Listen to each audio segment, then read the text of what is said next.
Dedicated to all fathers, past and present. Father's Day is a day of thanks and appreciation and reflection. In the words of Judith Dupree, I am carried on the shoulders of those who cannot see the landscape I describe. I owe them far more than my weight. So today, it's a very good day to pause and to thank our fathers, our grandfathers, and all of those on whose shoulders we are carried. We owe them a great debt of gratitude.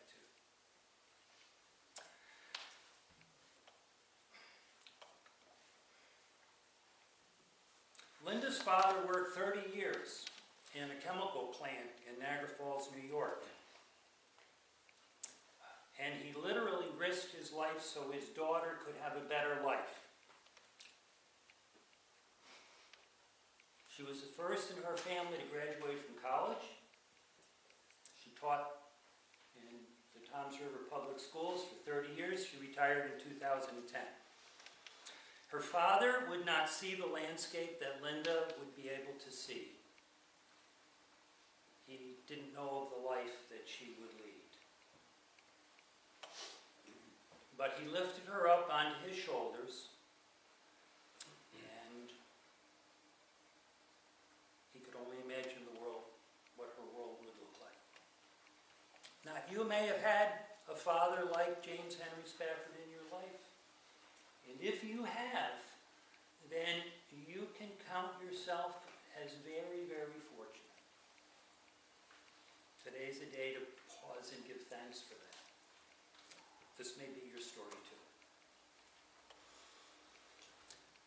My own father was a welder in the shipyards, a high school dropout, drafted into World War II. After coming back from serving in Europe, he used the GI Bill to go to college and to become a high school history and economics teacher in Niagara Falls, New York. This was a brilliant mind that could easily have been locked away in the bowels of ships in Bayonne. So, I got to benefit from this. I grew up in a house with lots of books, lots of conversation. Very often it was quite animated conversation about the issues of the day. I learned to defend myself at the dinner table over overcooked broccoli. My father taught me to see a larger world and that I could have a place in it. For all these gifts of opportunity, I am grateful. I am grateful. Psychologists tell us that children from intact homes or those in which fathers maintained an active involvement in their lives after divorce tend to, and here's a brief list, but this is an impressive list of what people present in our lives can do for us, whether they're fathers or mothers or grandfathers,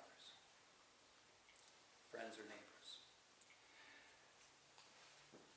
Psychologists tell us that these children make good grades, be less involved in crime, have good health and a good self-concept, have a strong work ethic, have durable marriages, have a strong moral conscience, have higher life satisfaction, have higher incomes as adults, have higher educational levels,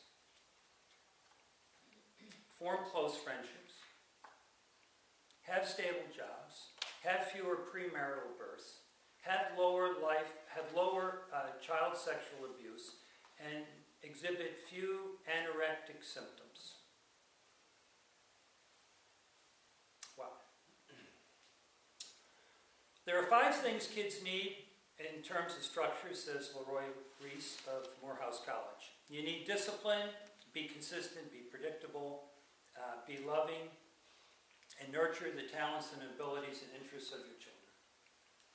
Now, if you're kind of able to do these things, more than likely than not, your kids are going to be okay. kind of able. This is a challenge. Here's a reality in America. According to the Census Bureau's latest current population survey, 23.6% of all American children under the age of 17, that's about 1 in 4 of all American children under the age of 17, live only with their mother. They do not live with their father. 50% of all black children in this country live with the mother only. 1 out of every 2 black children. Now, as an aside, this is a subject for another discussion at another time, but there are 1.5 million black males in the United States that have vanished. So we might say, well, how does a society misplace 1.5 million individuals? Where would 1.5 million men go? Well, they haven't been misplaced at all. They are incarcerated, largely for nonviolent drug offenses. This has done irreparable damage to the families, to the individuals, and to our society. You know, we need to reflect on what this means for these families and what this says about our nation as a whole. And maybe our nation isn't so whole because of this. So a good way to reflect on historical or personal circumstances is to ask, what if things had been different? What if the South had won the Civil War? What if I'd been born in Afghanistan? These are interesting thought experiments. They're called thought experiments.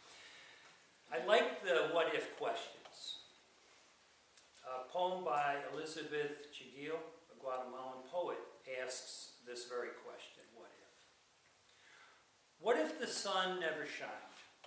Or if the moon never showed? What if poems did not rhyme? What if time slowed? What if birds never sang harmonies? What if it never rained? What if there were no melodies? What if all colors drained? What if no one spoke or loved? Or if no one ever joked or hugged? What if? What if? What if no one asks this question ever again?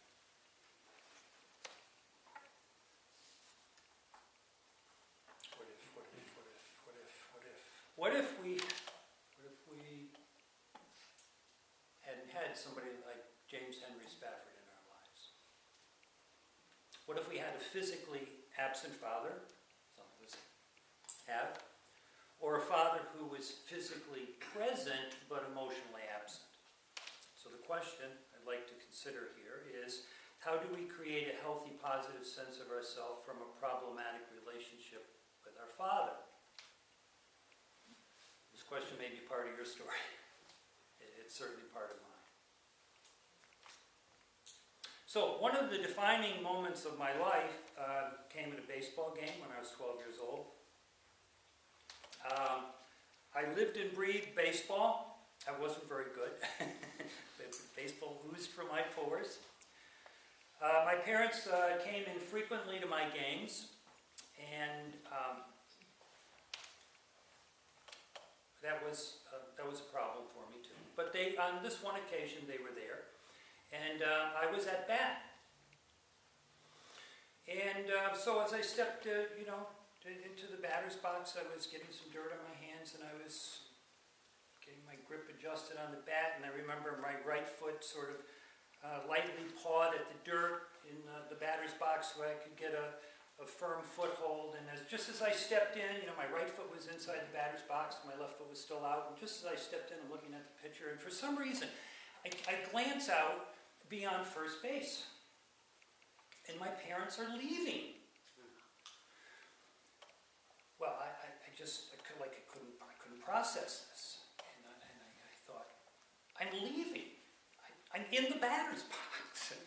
And then in this crystal moment, I thought, what kind of parents leave their 12-year-old like this? So I stepped into the batter's box, and I was frozen. I just couldn't think. And strike one. Now my parents had turned at that point, and they turned to watch, but they weren't coming back. So I fidgeted a little bit, and I'm looking at the batter, and I'm looking at my parents, and I just couldn't. I was frozen was frozen. So I struck out on 3 consecutive pitches, and the bat never moved from my shoulder. And so, as I'm walking away, I noticed that my parents had turned and continued their walk back to the car. And, I'm walking back to the bench, and I said to myself, this is a 12-year-old, I had a very adult thought.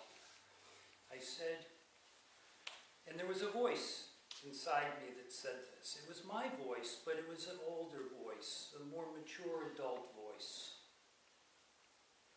who said, I'll never do that to my kid. Now, I've revisited this many times. This almost qualifies for PTSDs in my life. But it taught me something about my ability to draw on negative or unhappy experiences and as an example of what I wanted to do, who I wanted to be. Now, this idea of, again, this is the 12-year-old mind at work, this idea of treating others the way you want to be treated, it's been around in the adult world for a very long time. It actually has a name, the Golden Rule. Well, my 12-year-old mind at the time thought that this was a very good rule to have. And I still do. I still do. I learned another of life's lessons in baseball. One of the recurring themes in my life. This one from my grandfather and my grandmother. I had muffed a fly ball in center field one day. And I lamented on the way home with my grandparents that my glove was too small. It was actually an infielder's glove. And so I'm sitting in the back seat of their car, and I'm feeling pretty sorry for myself. I was always very good at that. And so I noticed that the car had pulled into the parking lot of a sporting goods store. And they bought me this glove. Next month it'll be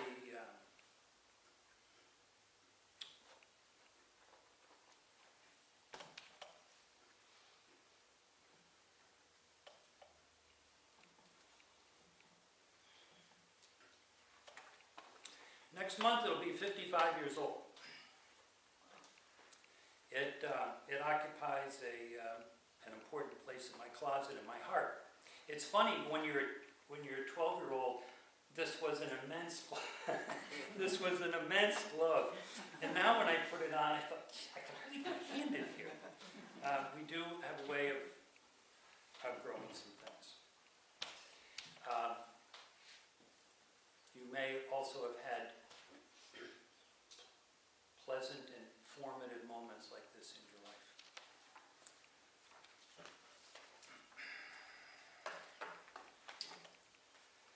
My father was often detached, but there were times of important attachments and commitments.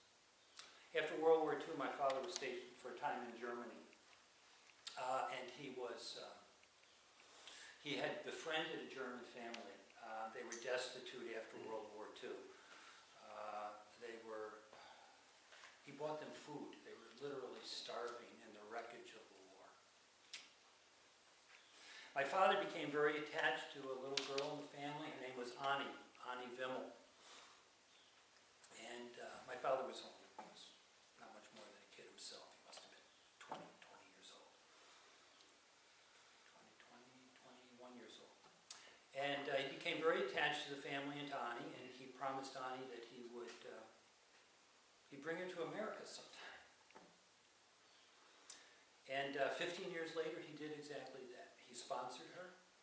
Ani came to live with us for about 2 years. He found her a wonderful husband. They had 2 terrific kids. My father was a matchmaker. He was lining her up. He was lining her up with dates at the German club in one of the local communities, and so they would come to pick up. It was pretty funny. People would, these young gentlemen callers would come to pick up Ani, and my dad would sort of interview them. It was quite a cast of characters. One was an officer in Rommel's Africa Corps in World War II. Another one was an astrophysicist who dated Ani just because he loved talking to my dad. But Gerhard, her husband, my dad finally arranged the marriage. He was a wonderful guy, wonderful guy. My father's kindness and generosity bubbled over in those days. He spoke Swahili fluently, had a fascination for all things African. He was so conflicted. He didn't like Africans when they came to America, but he really liked Africa and African culture. And he was fluent in Swahili. We all learned to sing. We all learned to sing songs in Swahili. I love you in Swahili is nakupenda. We had many Africans coming to the house in those days. My father taught a gentleman named Peter Chiara how to drive, and that it was accepted practice in the United States not to have the cars on the sidewalks. My father knew Julius Nyerere, the president of Tanganyika, who later became president of Tanzania, when Tanganyika and Zanzibar unified. Tanzania. We were all swept up in my dad's enthusiasm in those days. And his intellect, intellectually, he was a powerful person. He was not a big man, but he had a big presence about him. He could fill up a room just by walking into it, and most conversations revolved around him. He often thought that was quite right that they should. As he grew older, there was less and less kindness, generosity, and understanding. In the last 30 years of his life, my father's ideas about human differences and the human experience metastasized into a racism, a sexism, an ableism, and a homophobia. America was changing. He just couldn't change. He had become a stranger in his own land. It was sad.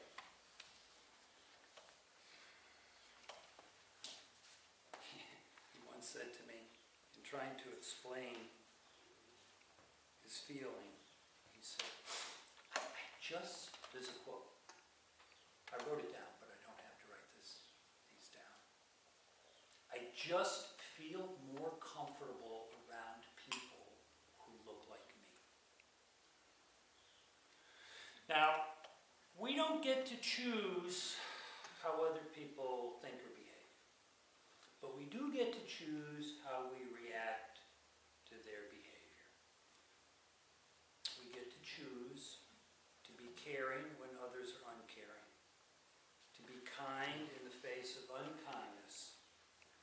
This is all challenging, I know. I'm a work in progress myself. We get to choose to do the right thing.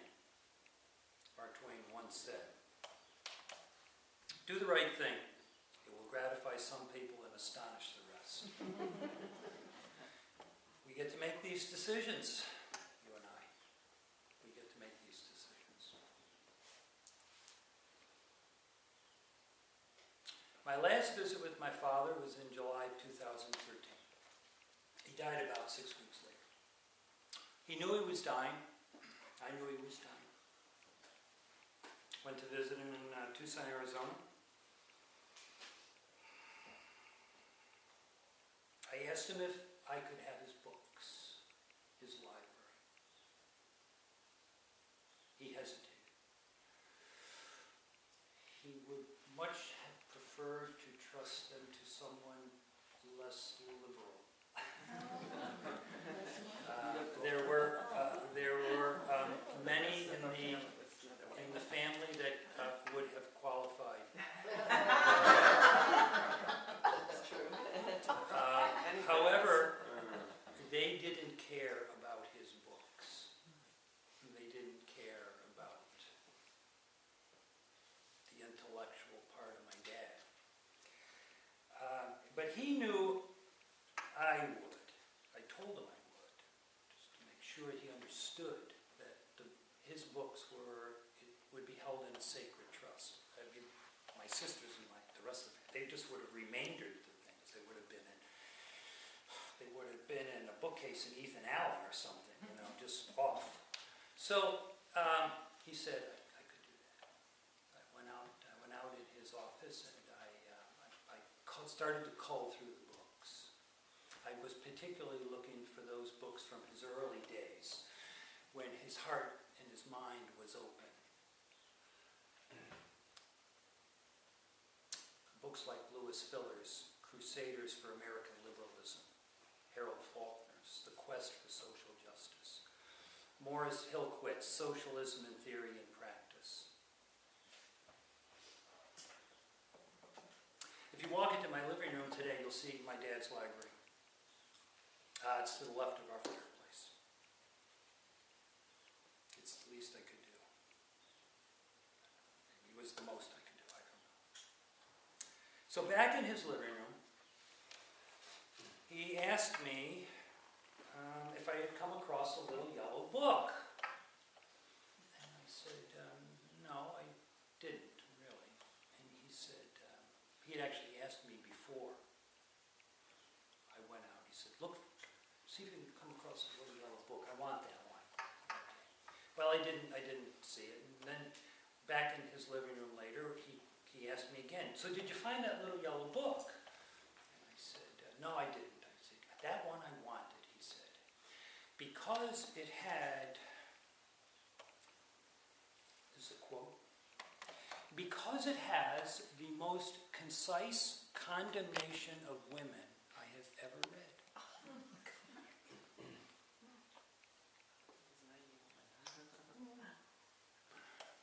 Now, I had heard this talk my whole life. I wasn't surprised. I was dismayed, but... Now, in that moment, I could have had an argument with him for the umpteenth time about his wrong-headedness. I didn't. In that moment, he chose prejudice. He chose bitterness. I chose love. I didn't say anything.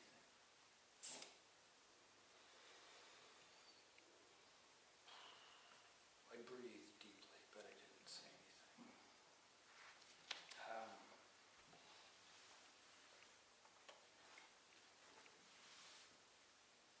We get to make those decisions too, you and I.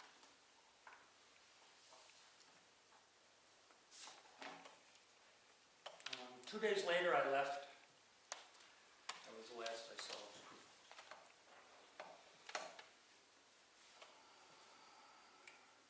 So I hugged him goodbye. I guess we probably knew we might not see each other again. And as I was walking out of the door, he said to me, his last words to me, I love you, Hans. Hans is my brother.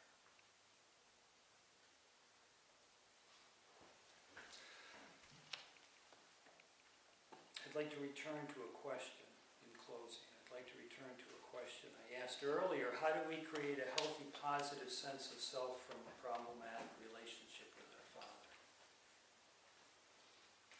You may know this. There's a Cherokee tale of an old man who instructs his grandson that there are two wolves inside each of us. One wolf is evil. It is anger, envy, jealousy, sorrow, regret, greed, arrogance, self-pity, guilt, resentment, inferiority, lies, false pride, superiority, and ego. I don't know why that list is quite so long, but such is the human condition. The other is goodness, says the old man. It is peace, benevolence, and kindness. These wolves are in constant battle with each other, he tells his grandson. The boy thinks about this, and then he says, well, grandfather, which wolf wins? And the old man replies. What does the old man say? Whichever one you feed. The one you feed. That's the answer. Which wolf will we feed? We get to make